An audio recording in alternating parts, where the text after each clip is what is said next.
Hey everybody, welcome back to American History with Mr. Finn. Today we are starting the American Revolution from 1775 to 1783. We have talked about the lead up to the Revolution. We talked about Lexington and Concord and the British going there to find the weapons, and then finding the militia and then having that first skirmish. Now, what we're going to talk about today is going to be, what's the view of this revolution at the time that it's happening? So, a big thing about the American Revolution is that no one anticipated it was going to last, 8 years, right? There was many advantages for the British. The British, again, were the largest military in the world. They had fought on all these different continents. They had colonies all over. They were the superpower of the day, and the colonies are just 13 individual colonies. We don't have a navy. We don't have an army here in America. We don't have anything. How do we fight the British in this case? We don't have a government.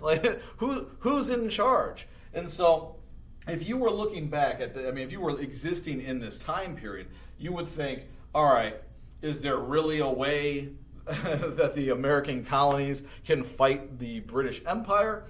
Probably not. However, there are going to be some distinct advantages for the Americans. One of which is going to be this: size. We are large. We are a big area. That is a difficult thing to do. You need to try and organize your military tactics. Who do we attack first? What areas? How do we start at the north and go south? It is a huge land area that the British are going to have to occupy and attack. Another thing is going to be this. And the colonists don't fight fair. So the British military is used to fighting certain kinds of wars. You go into an area, you capture the capital city, you defeat the army of the other, power that you're fighting, and then you win the war. In the colonies, who are they fighting? We don't fight fair. We don't line up in battle. If the British military fights anyone, it's known. We line up, you line up, we have a battle. Hey, we figure out a winner. The colonists are like, no way, dude, I'm not going to do that. I'm not going to line up against the British military. Not a chance. So the American colonists don't line up. They hide in the trees. They will do guerrilla tactics, meaning they'll come out of nowhere and attack really quick and have a fight and then run away and get out of there. They never line up and fight the British like the British have fought all of their wars. And so England is going to look at the colonies like, hey, you guys have no class. You don't fight the way you're supposed to. Where's the honor that you're supposed to fight with? The American colonists also, they will shoot generals and lieutenants and captains and officers in the military. That was another no-no during this time period when fighting a war. You didn't attack or shoot at the people who were in charge. If you were an officer, you did not get attacked. Whereas in the colonies, we're like, we'll shoot that guy. He's the one in charge, so we shoot him. And so England's looking like, this is horrible. You guys have no honor in glory and battle or anything. This is just not the way you're supposed to do it. On top of that, half of the people in the American colonies are going to be on the side of the British.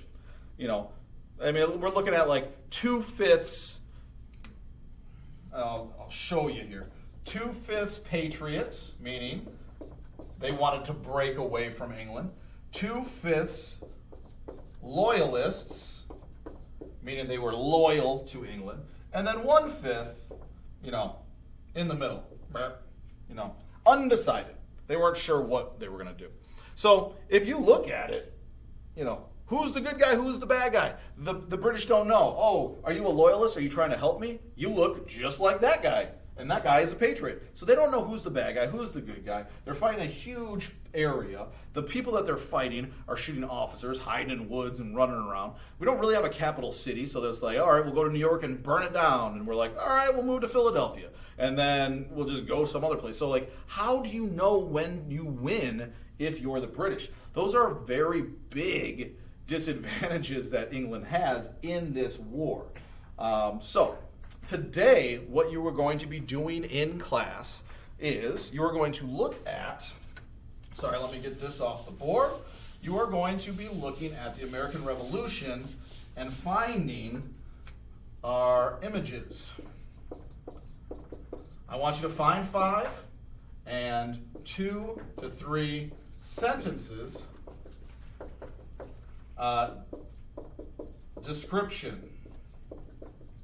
Tell me what is in it. So you're going to look up the American Revolution, you're going to find images of the Revolution, and you're going to tell me what is happening in those images. Some might be our founding fathers, who you might have heard of, or we'll be talking about later, which is George Washington, and you had Thomas Jefferson and Benjamin Franklin, a lot of other ones. But you might see pictures of them, you might see pictures of battle, but look up the American Revolution, find 5 different images, and give me a brief description of what you're seeing, because again, it's important. If you were here in class, we would have pictures and maps and videos and stuff where you could actually see what I'm talking about, but because you're at home, the important thing is I still want you to see it, so go online, find images, tell me what you see.